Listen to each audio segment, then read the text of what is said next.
მოგესალმებით, გამარჯობა.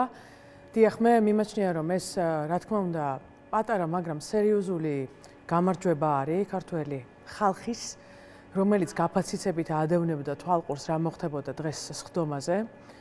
ის რომ ტარიფი შენარჩუნდა, მანიშნებელია, რომ ძალიან კარგად იცის, რომ ხელისუფლებამ, რომელმაც პასუხისმგებლობა აიღო ამ ნაბიჯზე თვითონ არა კომისიამ, არამედ თვითონ ხელისუფლებამ, იცის, რომ ჩვენ ვართ საარსებო კრიზისში.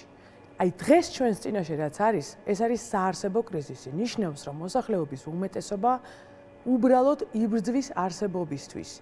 შემოსავალი და მათი გასავალი იმდენად არ შეესაბამება ერთმანეთს, რომ ადამიანები დღიდან დღემდე უბრალოდ ცხოვრობენ მხოლოდ იმისთვის, რომ გადარჩნენ. ეს არის საარსებო კრიზისი. ძალიან კარგად აქვს გაცნობიერებული, ამიტომ შეჩერდა ტარიფების გაზრდა, მაგრამ 3 თვე ამას ვერაფერს ვერ გააკეთებს. დაუშვებელია, წარმოუდგენელია ენერგოპროს სითავხედე, კომპანიების სითავხედე დღეს, რომ ისინი ამბობენ, რომ ცდილობენ, რომ კიდევ და ისევ დღევანდელ ვითარებაში მოუმატონ ტარიფი.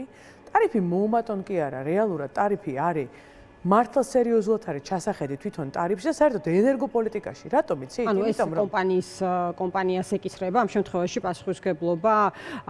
თუ თქვათ მე სხვა შორის მეც არაერთხელ გამიშუქებია, როგორც კორესპონდენტს ეს სემეკის ხდომები მრავალი წლის განმავლობაში ყოფილვარ იქ და თქვათ აი რა არის ხელისუფლების პასუხისმგებლობა ამ პროცესში, რა შეუძლია კომპანიას და რა შეუძლია სახელმწიფოს.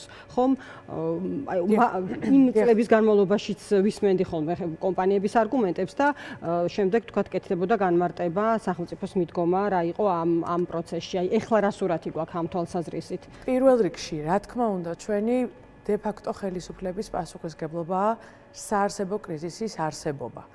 ის რომ ნახეთ, აქვს სითავხედე სტატისტიკის სამსახურს, რომ დაგვიწეროს, რომ საარსებო მინიმუმი, ანუ ჩვენ რო ვიცხოვროთ თვიდან თვემდე, დასრულ ადამიანს სჭირდება 225 ლარი ოფიციალურად. ანუ ჩვენ გვაქვს სახელმწიფო ორგანო, რომელიც ხელფას იღებს იმაში, რომ ეს ტყუილები გვითხრას. და ეს ტყუილი, რა თქმა უნდა, შექმნილია ჩვენი ხელისუფლებისა, რომელიც ვერ უმკლავდება ვერც ერთ ვითარებას, ვერც ტარიფებს, ხო? რომელმაც გააკეთა ცოტა ხნის წინ რა 10 დეკემბერს ენერგო კომპანიებს, ხალხს არა, კომპანიებს ჩამოაწერა გადასახადები. ირაკლი კობახიძემ გააკეთა ეს განცხადება. იცით რატომ? იმიტომ რომ იქ არსებული ღარიბაშვილის დროს და რომეო მიქაუტაძის დროს არსებული კორუფციის გამო იყო სრული ვაკხანალია, გაცემული იყო. კიდევ რა მოხდა ამ დროს? ნებართვები, რომელიც ესების მშენებლობაზე მანამდე გაიცა სწორედ წინა თვითონ ქართული ოცნების მმართველობის დროს, მაგრამ იმ ხალხის მიერ, რომელსაც თვითონ ასამართლებენ, ამის შედეგად ბევრი კომპანია იყო უკმაყოფილო და ჩამოეწერათ გადასახადები. და მეორე მხრივ ჩვენ გვეუბნებიან ქართველ ხალხს, რომ 3 თეთრითო თქვენთვის უფრო დაბალია გადასახადიო, ვიდრე უნდა იყოსო. და შესაბამისად სწორედ ამას აპირებენ ალბათ აპრილში, რომ 3 თეთრით მოგვიმატონ გადასახადები. ქვეყანაში არის საარსებო კრიზისი, გულისხმება, რომ ანუ გადამხდელუნარიანობის არ გადამხდელუნარიანი რო არის ძალიან დიდი ჯგუფი ქვეყანაში ადამიანების ეს არის პრობლემა, ხო, ანა? უსერიოზულესი ესა პრობლემა არის ის, რომ ადამიანებს სიღარიბე არის პრობლემა მარტივად რომ გადარჩენა თუ ადრე ეხა გვეუბნებოდნენ სოციალურად დაუცველებიო, ხო, ვაუჩერები ურიგდებათ უკაცრავად ის ხალხი, რომელიც სოციალურად დაუცველი არ არის, რა ეს რა ადამიანები არ არიან, საქართველოს მოქალაქეები არიან, მათ არ ეძდებათ ბოლო თვეების გაწყლების განმავლობაში. არ გაეზარდათ ელექტროენერგიას, სკოლის ხარჯი, ტრანსპორტის ხარჯი, ბენზინის ხარჯი, ყველანაირად. ვიცით როგორ უნდა დაისვას კითხვა? დღეს რამდენ ადამიანს აქვს საშუალება ახალგაზრდას წავიდეს და იყიდოს საქართველოში, იცხოვროს და იყიდოს ბინა. ეს შემადგენლობა არის მცირე და კიდევ უფრო შემცირდა ბოლო 10 წლის განმავლობაში. მიუხედავად იმ თავხედური დაპირებებისა, რომელსაც გასცემდა ივანიშვილი და კალაძე 2013 წელს უფასო ფულს და უფასო გაზს გულისხმობ. ტარიფის მომატება დაუშვებელია.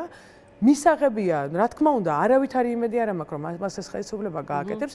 მისაღებია მინიმალური ხელფასის შესახებ კანონი, რომელიც დააწესებს ადამიანურ ხელფასებს და უწესებს ამის ვალდებულებას ყველას. ანა, ეხლა მოდი გადავიდეთ, ეს არის ძალიან მნიშვნელოვანი საკითხი, ჩვენ რასაც შევეხეთ და დარწმუნებული ვარ ძალიან დიდია თითოეული მოქალაქის ინტერესი. ეხლა გადავიდეთ პოლიტიკურ საკითხზე, რომელიც უკავშირდება აი ამ გახმაურებულ საქმეებს, რასაც ყოველდღიურად ფაქტობრივად ვადევნებთ თვალს. დღევანდელი დღის ამბავი არის ოთარ ფარცხალაძის ყოფილი მთავარი პროკურორისთვის ბრალის წარდგენა და თუ არ ვცდები, ეს არის ერთადერთი, ყოველდღიურში ამას ამბობდა ადვოკატი კაკაბაძე ერთხელ ჩემს ეთერში, რომ ეს იქნებაო ერთადერთი შეკვეთის მკვლელობის საქმე, რომელიც გამოცხადება გახსნილად თუ დადგინდება ორგანიზატორიო და დღეს გვითხრეს რომ ორგანიზატორი არის ფარცხალაძე. აი საერთო სურათს რო შევხედოთ, აი რაზე მიუთითებს ეს პროცესი? კაკაბაძე ამბობს რომ სწორედ ფარცხალაძეს ჰქონდა გავლენა და იმიტომ არ ხდებოდა ამ საქმის გამოძიება. რა ხდება, როგორ ფიქრობთ და რაზე მიუთითებს თავის მხრივ? იცით რა არის მთავარი პრობლემა, რაც ჩვენ ქვეყანაში არის ამ საქმეშიც და ზოგადად. ეს არის დაუსჯელობის სინდრომი. ეს არის რაც აწუხებს ხალხს, რომელიც აპროტესტებს და რომელიც ვერ აპროტესტებს. დაუსჯელობის სინდრომი. ფარცხალაძის საკითხი ჯერ როდის დაიწყო, როდესაც ბარში რო ვიღაც ცემა და პასუხი რო არ აგებინეს ხო? აუდიტის სამსახური. ფარცხალაძე შეიძლება იყოს ერთ-ერთი სიმბოლო ამ დაუსჯელობის სინდრომისა. სადაც არ გაიხედავთ ეს არის ოჯახში მოძალადე მამაკაცი, რომელიც დარეკავს და რომელსაც კავშირი აქვს ქართულ ოცნებასთან. თუ პოლიციელი, რომელმაც დაცემა, აწამა შეიძლება რომელიღაც დემონსტრანტი და რომელმაც არასოდეს არავინ პასუხი არც ერთ საქმეზე არ აგო. ეხლა სხვათა შორის შემატყობინეს რომ ბაღების სააგენტო მოამზადა პასუხი ჩემს მიერ ინფორმაციის გამოთხოვაზე ელექტრონულ მოწყობილობებთან დაკავშირებით, მაგრამ ავიღოთ მაგალითად კახა გვანცელაძის საქმე, ხო? ბაღების სააგენტოს ხელმძღვანელი, რომელსაც დღეს აგებინებენ პასუხს, მაგრამ როგორ შეიძლება ადამიანებს დაასდო ბრალი, რომ მოიპარა მილიონებიან გაათეთრა და არ შეავლო თვალი მთელი სისტემას, რა სისტემაშიც ის არსებობდა. ანუ ეს საქმე ჯანგოლაძის მკვლელობა უბრალოდ აქ რა მოხდა. ჯერ ესერთი მაშინ უნდა ვთქვათ, რომ სამართალმა იზეიმა, როდესაც დავინახავთ, რომ განსაზღვრელი სკამზე განაჩენი დადგა კონკრეტული პირის მიმართ. ეხლა თქმა რომ ის ვერ გადმოგცემენ და 1000 მიზეზი მოიძებნება. მეორე, მე თავიდანვე ვთქვი, ბევრმა არ დაიჯერა. ეს ჩაითვალა ბიძინა ივანიშვილისთვის პირად შეურაცხყოფად ჯანგოლაძის მკვლელობა. სამართალთან ამას კავშირი არ აქვს. დაუსჯელობის სინდრომთან საქმის გახსნას არ აქვს კავშირი სამართლის აღწერასთან. არანაირად, იმიტომ რომ ნახეთ, მაშინ მე ვთქვი თავიდანვე, რომ ესეთი გაგებებით, ხო, რომელსაც ბევრი წიგნები დააწერილა. გაგებებით, როდესაც ივანიშვილის ტერიტორიაზე მოხდა ესეთი მკვლელობა, გაგებებით ეს ორნაირად შეიძლება მოხდეს. ან ამ კაცისგან ნებართვა ტერიტორიაზე. ხო, გაგებებით გულისხმობ, რა თქმა უნდა. ჩვენ ხო ვთქვით, რომ ხო ვიცით, რომ ის აზროვნებს გაგებებით. გაგებებით, მართლა ბევრი წიგნია, მართლა ოქსფორდის მკვლევარებსაც აქვს დაწერეს მარტო ქართული ფენომენი ხო არ არის. მის ივანიშვილი სადრე რა ტერიტორიაზეც პასუხს აგებს, ეხლა სახში არჩევდა საქმეებს, ხო, მას სასამართლო რომ დომოდა სასამართლოს წინაშე. როდესაც მის ტერიტორიაზე ვიღაცა რაღაცას აშავებს, აი ის წინაშე აგებს. მაშინ გაგებებით პასუხს აგებს ივანიშვილის წინაშე. ივანიშვილის წინაშე და არა სასამართლოს წინაშე. ამ შემთხვევაში ჯანგოლაძის მკვლელობა იყო კონკრეტულად შეიძლებოდა ჩადენილიყო თუ ნებართვას აიღებდნენ ბიძინა ივანიშვილისგან გაგებებით ესეა, იმიტომ რომ ამ ტერიტორიას უყურებს ბიძინა ივანიშვილი. რახან ეს იყო ჩადენილი, მე ეს თავიდანვე ვთქვით, იმიტომ რომ ვიცოდი რომ ეს მოხდებოდა. რახან ეს დანაშაული ივანიშვილი საქართველოს მაყურებელია ამ გაგებებით? ნახეთ, ივანიშვილი რომ გაგებებით ხელმძღვანელობს, ეს ჯერ კიდევ მაშინ გამოვლინდა, როდესაც მამუკა ხაზარაძემ თქვა, რომ საქმის გასარჩევად ის და ვანო ჩხარტიშვილი დაიბარეს ივანიშვილის სასახლეში. არა სასამართლოში, არამედ სასახლეში, მთავარი საქმის გამრჩევი იყო ივანიშვილი. ეს მერე დაადასტურა ბატონმა ბაჩიაშვილმა თავისი არაერთი ჩვენებებით. ეხლა როგორც ადამიანი, რომელმაც ცოტა მაინც იცის კრიმინოლოგია, ხო, და კრიმინალური კულტურა, რაზეც ბევრი წიგნები დაწერილა, მაშინ ჩვენ უნდა ვთქვათ, ჩვენი ხელისუფლება ხელმძღვანელობს არა სამართლით, არა კანონით, არა კონსტიტუციით, არამედ შავი გაგებებით. შავი გაგებებით, სწორედ, ხო, შავი გაგებებს ანაწილებს გარკვეული იერარქია, იერარქიას ყავს გარკვეული ხელმძღვანელი პირობა და გარკვეული წესები აქვს, ხო? ეს ჩვენ მაყურებელმა ძალიან კარგად გადის ფარცხალაძე, რომელიც პროტეჟე იყო, ხო, დიდი ხნის განმავლობაში, ამ წესებიდან გამგება და სამწუხაროდ. ნახეთ, სამწუხაროდ, ეს თავიდანვე ვთქვი პასუხს კანონით კი არ აგებინებენ, ჩვენ გვინდა სახელმწიფო, სადაც ეს აღარ ხდება. ანუ ჩვენ გვინდა სახელმწიფო, სადაც ორ ბიზნესმენს დავარო აქვს. არ აინტერესებს მართველ პირს ეს, აკეთებს თავის საქმეს, მიდის ეს საქმე სასამართლოში და ირჩევა რომელიღაცა მოსამართლეს სამჭკუაშვილი არჩევს, ხო? ეს არის ნორმალური სახელმწიფო. ეს არის ინგლისი, ეს არის საფრანგეთი, ეს არის ბელგია. ჩვენთან, იმიტომ ვამბობ, ამას კანონთან საქმე არ აქვს. ეს არის ჩვეულებრივად აწყენინეს პირს, რომელიც პასუხს აგებს ამ ტერიტორიაზე და შესაბამისად იყო შესაბამისი რეაქცია.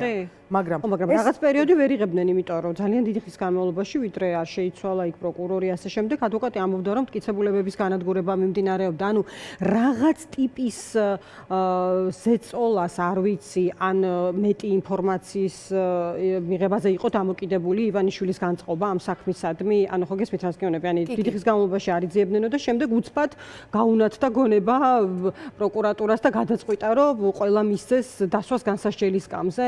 ხო ესე ცხადია იწევს კითხვას, ანუ რაზეა დამოკიდებული, აი მე იმიტომ ლაპარაკობდი პოლიტიკურ შლეიფზე, რომ რაზეა დამოკიდებული ამა თუ იმ ხმაურიანი საქმის ბოლომდე მიყვანა, ან ამა თუ იმ ხმაურიანი საქმის ჩაფარცხვა, ხო? იგივეს ვიტყოდი სხვებთან დაკავშირებითაც ეს სუსის უფროსი რო გრთამზეზის თუ პრემიერი უკანონო შემოსავალზე, ესეც ხომ პოლიტიკურ ნებაზეა გამოდის დამოკიდებული, რომ ჩვენ ამ საქმეებზე ვილაპარაკოთ და ეს გავიგოთ საერთოდ. კი, მესმის.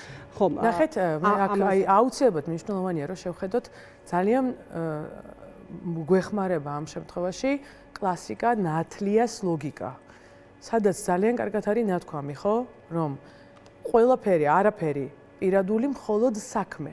ჩვენ შემთხვევაში ლილუაშვილი იქნება ნომერი 1, ნებისმიერი მოლაპარაკე თოჯინა, ბიძინა ივანიშვილის განისჯება არა კანონის მიხედვით, არამედ პირადად რამდენად ის ანგარიშვალდებული და პასუხისმგებელია ივანიშვილის წინაშე. ოღონდ ეს არის საფაშო, ეს არ არის სახელმწიფო. ჩემი პრობლემა ამასთანაც ზუსტად ეს არის ჩვენი ხალხის პრობლემა, რომ ეს აღარ არის სახელმწიფო, ეს არის კონკრეტული საფაშო, გინდათ საფაშო დაარქვეთ, გინდათ მეფის ნაცვლის კარი სულ ერთია. კანონთან ამას არავითარი კავშირი არ აქვს. მადლობა. დიდი მადლობა. გაგემშვიდობები. ანა დოლიძე, პარტია ხალხისთვის თავმჯდომარე საუბრობდა ჩვენს ეთერში რეკლამაზე გავალთ და სხვა თემით დავბრუნდებით.